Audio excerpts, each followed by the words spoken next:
हरे कृष्ण.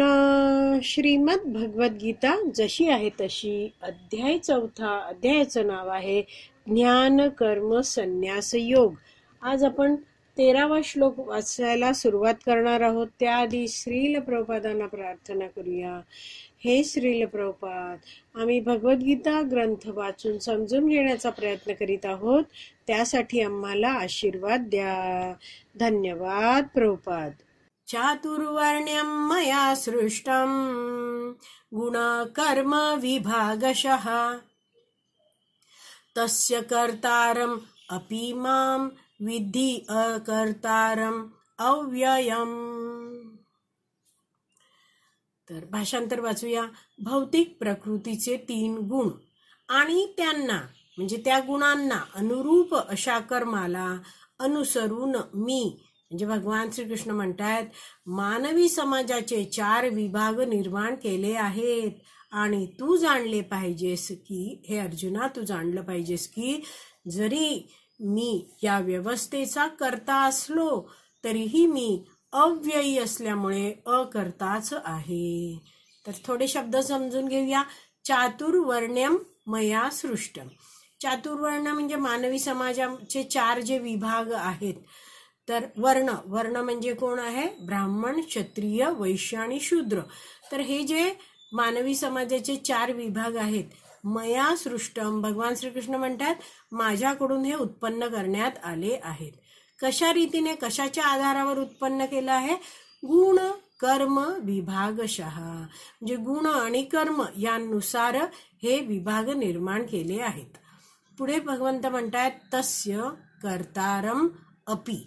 तर त्याचं कर्तारम म्हणजे कर्तारमचा शब्द बघा, अर्थ बघा, जनक, पिता किंवा कर्ता. तर हे सगळं कर्ता कोणी केलेलं आहे? हे कर्ता कोण आहे? मी आहे. अपि माम, जरी मी हे सगळं मानवी समाजाचे 4 विभाग गुण कर्मानुसार केलेले आहेत, मी करता आहे, तरी माम विद्धी, तू जाण. काय जाण?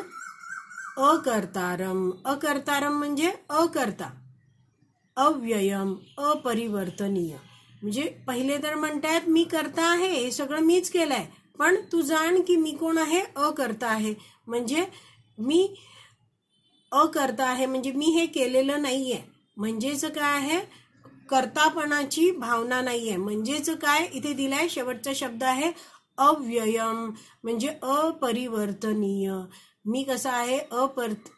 अपरिवर्तनीय आहे. म्हणजेच याचा अर्थ असा आहे की आपण नीटपणे जाणून घेऊया की भगवंतांनी करता, एवढं तर कळलं की भगवंतांनीच हे सृष्टीचे भौतिक मानवी समाजाचे 4 विभाग केलेत. मग स्वतःला भगवंत अकर्ता का म्हणता आहेत हे नीट जाणून घेऊया. कोणतंही कर्म जर फळाच्या आशेने म्हणजे कर्माच्या फलाप्रती असलेल्या आसक्तीने एखादं मनुष्याने कर्म केलं, कळलं? आपण कोणत्याही कर्माच्या फलप्राप्तीच्या आशेने केलेलं जे कर्म आहे ते मनुष्याला कर्मबंधनात अडकवतं. म्हणजेच काय आहे? कर्माच्या फलप्राप्तीसाठी असलेली जी आसक्ती आहे ती मनुष्याला कर्मबंधनात अडकवते. तर भगवंतांनी इथे पूर्ण वर्ण व्यवस्था निर्माण केली आहे, हे कार्य केलंय, म्हणजे भगवंता करता आहेत. पण भगवंत त्या जी गोष्ट केली आहे, बनवली आहे, त्या गोष्टीशी भगवंत आसक्त नाही आहेत आणि म्हणून भगवंत अकर्ता आहेत. तर आसक्त नाही आहेत म्हणजेच काय? भगवंत कसे आहेत? अव्ययी आहेत. म्हणजे भगवंतांमध्ये कोणताही परिवर्तन, बदल होत नाही. भगवंत अविकारी आहेत. आणि असे भगवंत कुठच्याही गोष्टीसाठी आसक्त नाही आहेत. त्यांना त्यापासून कोणत्याच फळ नको आहे. आणि त्यामुळे जरी त्यांनी हे कार्य केलेलं आहे तरीही ते काय? अकर्ता आहेत. तर आपण गीताभूषण टीका वाचूया, म्हणजे आपल्याला आणखीन हा श्लोक कळणार आहे. तर श्रील बलदेव विद्याभूषण समजवत आहेत की भगवान श्रीकृष्ण आहेत ते सगळ्यांना अनंत सुख देऊ शकतात, परंतु लोक आहेत ते भगवान श्रीकृष्णांची पूजा करत नाहीत. महत्वाची पार्श्वभूमी त्यांनी सुरुवात केली आहे. काय म्हणतात? स्वतः भगवान श्रीकृष्ण आहेत, त्यांनीच आपल्या सगळ्यांना निर्माण केलेलं आहे. आणि सोपी गोष्ट आहे, भगवंतांची जेव्हा आपण सेवा करू, आपण सगळे अतिशय दिव्य असा आनंद सुख प्राप्त करू शकतो. तर म्हणजेच काय, भगवान श्रीकृष्ण अगदी सगळ्यांना, प्रत्येकाला अनंत सुख देऊ शकतात. आनंद म्हणजे काय? मोजता न येणारं सुख देऊ शकतात. पण लोक आहेत ते भगवान श्रीकृष्णांची पूजा करत नाहीयेत. मग काय करतात हे लोक? देवदेवतांची पूजा करतात. आणि देवता काय करतात? अनित्य, कायम न राहणाऱ्या वस्तू देतात, अगदी अल्प मात्रेचं सुख देतात. तर मग लोक असं देवतांचं पूजन करायला का बरं जातात? कारण श्रील बलदेव विद्याभूषण यासाठी कारण म्हणतात की हा जो जीव आहे तो अनादी काळापासून या भौतिक जगतात विविध देह धारण करतो आहे. आणि का बरं देह धारण करतोय? त्याला इच्छा काय आहे? त्याला स्वामी बनायचं आहे, त्याला भोग, इंद्रिय उपभोग करायचा आहे. तर असा हा जो मनुष्य आहे तो भोग वासनेमुळे काय करतो? सकाम कर्म करतो. तर सकाम कर्म म्हणजे काय? फळाच्या अपेक्षेसहित केलेलं कर्म, सकाम कर्म करतो. आणि कोणत्याही भौतिक फळाच्या अपेक्षेने केलेलं कर्म आहे ज्याला सकाम कर्म म्हणतात, ते कर्म मनुष्याला कर्मबंधनात अडकवतो. तर हे समजून घेण्यासाठी आपण 3रा अध्यायातला 19वा श्लोक आहे तो सगळेच जण काढूया आणि वाचूया. श्लोक क्रमांक 19, अध्याय 3. त्यामध्ये भगवान श्रीकृष्ण म्हणतायत, मी भाषांतर वाचते. म्हणून कर्मफलांवर आसक्ती न ठेवता मनुष्याने कर्तव्य म्हणून कर्म केले पाहिजे. कारण अनासक्त होऊन कर्म केल्याने त्याला परमेश्वर प्राप्ती होते. तर व्यक्ती कर्मबंधनात कधी अडकतो? आसक्ती ठेवली कर्मफळावर तरच तो कर्मबंधनात अडकतो. आणि जर त्यांनी कर्मफळावर आसक्ती ठेवली नाही तर काय होतं? तो अनासक्त पण होतो, त्याला कर्मबंधन पण लागत नाही आणि भगवंतांसाठी कर्म केल्यामुळे त्याला परमेश्वर प्राप्ती होते. तर पुन्हा आपण आपला जो हा 13वा श्लोक 4थ्या अध्यायातला समजून घेत आहोत तिथे येऊया. तर त्यामध्ये आपण वाचतो आहोत श्रील बलदेव विद्याभूषण यांची टीका, गीताभूषण टीका. त्यात ते समजवत आहेत की अनासक्त होऊन कर्म करणं म्हणजेच काय आहे? निष्काम कर्म करणं आहे. निष्काम कर्म म्हणजे स्वतःच्या इंद्रिय तृप्तीच्या कोणत्याही इच्छा नाहीयेत. तर मनुष्यामध्ये असलेली जी भोग वासना आहे, प्रत्येकामध्ये भोग वासना आहेच, कारण भोग वासना असल्याशिवाय या जगतात कोणी येत नाही. तर जी भोग वासना आहे मनुष्यामध्ये, ती भोग वासना मनुष्याला निष्काम कर्म करू देत नाही. कारण निष्काम कर्म म्हणजे काय? कोणत्याही इंद्रिय तृप्तीसाठी, म्हणजे इंद्रिय तृप्तीची इच्छा न करणं. पण भोग वासना आहे ती इंद्रिय उपभोगाचीच कार्य करायला लावते आणि निष्काम कर्म मनुष्याला करू देत नाही, एवढं कळलं. तर मग समस्या काय आहे? भोग वासना आहे. मग आता ही समस्या आहे जी भोग वासना, तिला काढून टाकायचं आहे. तर त्यासाठी भगवंत 13 आणि 14 या 2 श्लोकामध्ये अर्जुनाला मार्गदर्शन करत आहेत की ही भोग वासना जर मनुष्यामधून निघून गेली तर त्या मनुष्याचं कल्याण होईल. तर त्यासाठी मग भगवंतानी हे कार्य केलं आहे, हे आता जाणून घेऊया आपण. तर ही मनुष्यामध्ये असलेली जी भोग वासना आहे ती काढून टाकण्यासाठी भगवंतांनी या 4 वर्णांची व्यवस्था केली आहे. चातुर्वर्ण्यम मया सृष्टम गुण कर्म विभागशः. तर हे 4 वर्ण आहेत, त्यांबद्दल थोडंसं श्रील बलदेव विद्याभूषण यांनी लिहिलं आहे ते वाचूया. 4 वर्ण आहेत ब्राह्मण, क्षत्रिय, वैश्य, शूद्र. ब्राह्मण आहे याच्या मनामध्ये सतोगुणाचे प्रमाण जास्त असते. आपण गुण हे जाणले आहेत, भौतिक प्रकृतीचे 3 गुण असतात, सतोगुण, रजोगुण आणि तमोगुण. तर ब्राह्मणामध्ये सतोगुणाचं प्रमाण जास्त असतं. हा ब्राह्मण असतो तो शम म्हणजे मनावर नियंत्रण ठेवतो, दम म्हणजे इंद्रियांवर नियंत्रण ठेवतो. तर असं कंट्रोल, नियंत्रण आपल्या मनावर आणि इंद्रियांवर या ब्राह्मणाचं असतं आणि त्याची कार्य सतोगुणी असतात, एवढं कळलं. क्षत्रिय, क्षत्रिय आहे तो रजोगुणात असतो.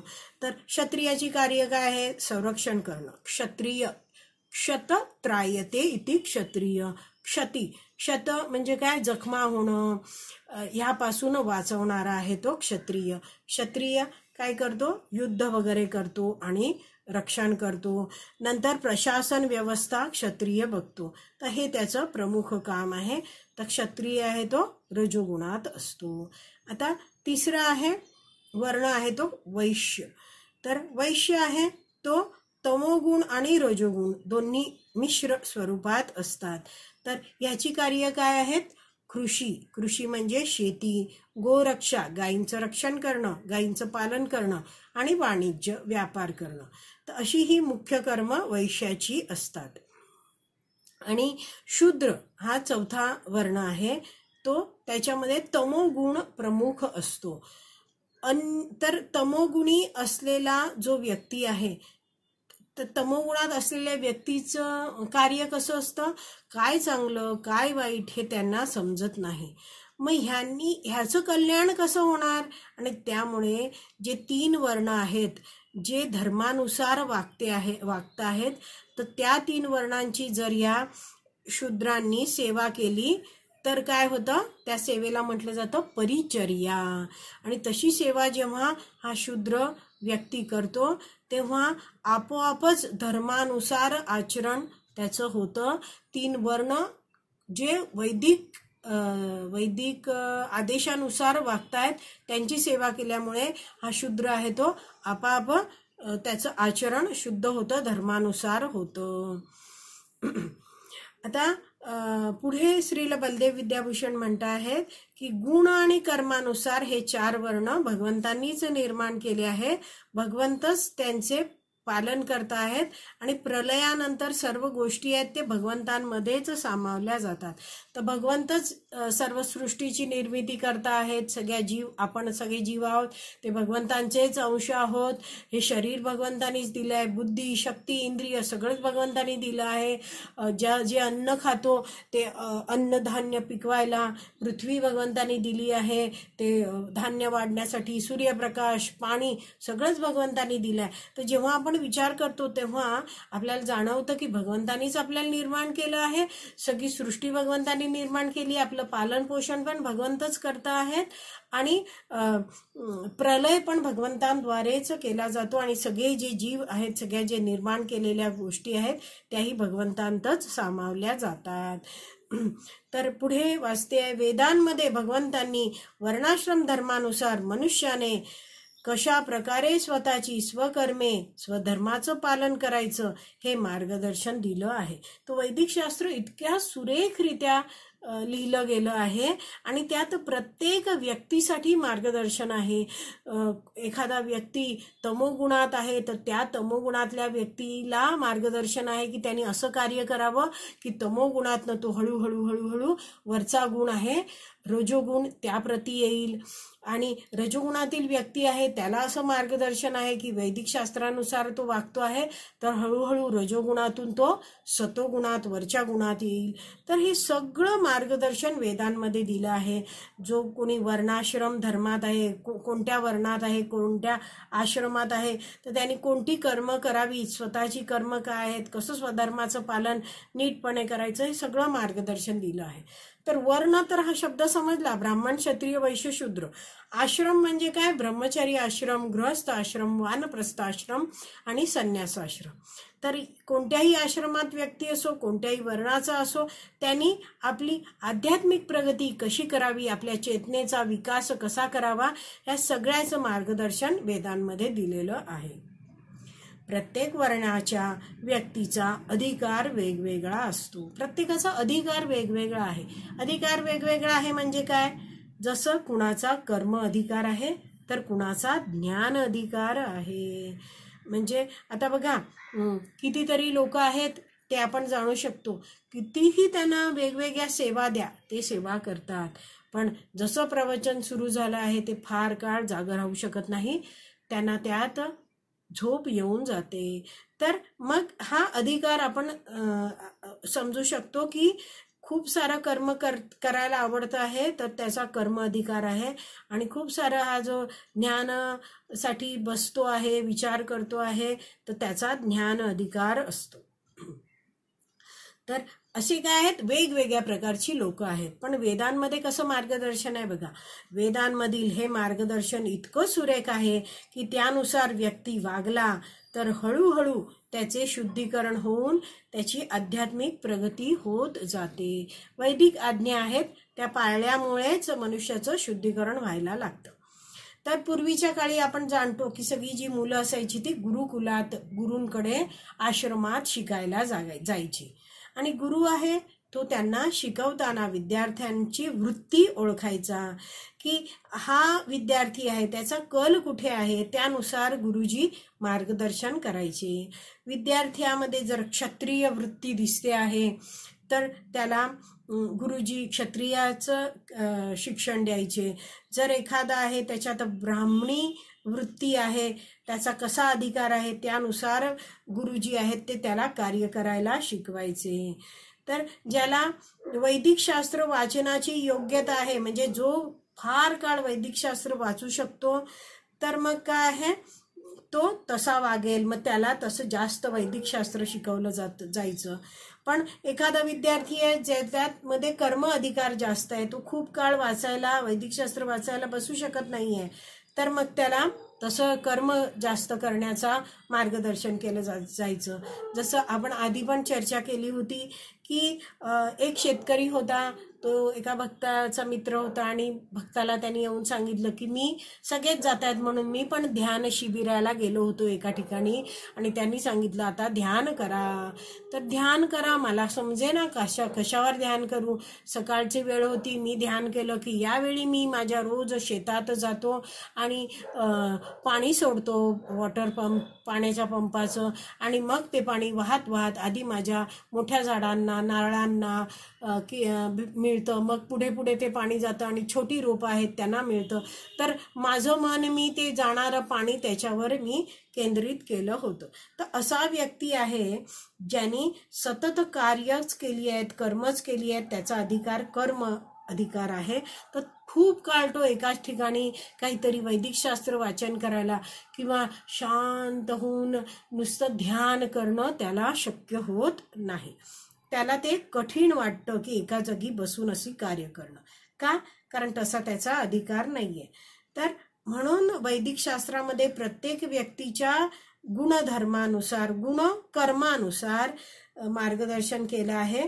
तर ते मार्गदर्शन आपण कसं प्राप्त करू शकतो? आध्यात्मिक गुरु आहेत ते आपल्याला हे सगळं मार्गदर्शन करू शकतात, वैदिक शास्त्राचं मार्गदर्शन.